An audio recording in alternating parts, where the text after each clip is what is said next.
सच्चिदानंद सद्गुरु साईनाथ महाराज की जय। श्री रामनवमी उत्सव के प्रारंभ दिवस पर सवेरे श्री साईं बाबा की काकड़ आरती संपन्न होती है। काकड़ आरती पश्चात श्री द्वारका माई में श्री साई सच्चरित ग्रंथ के अखंड पारायण की शुरुआत होती है। इस दिन श्री साईं की दिव्य पालकी शोभा यात्रा निकलती है।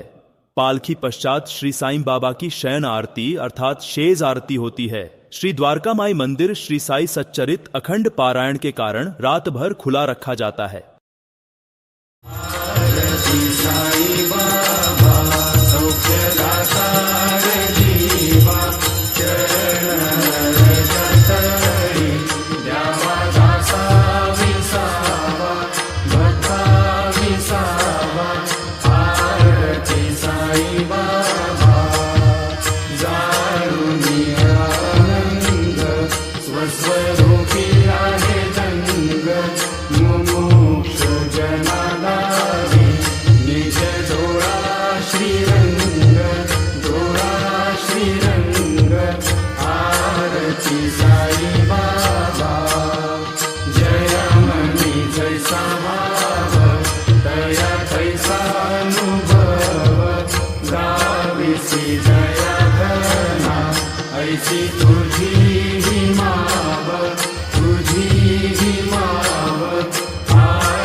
गुरु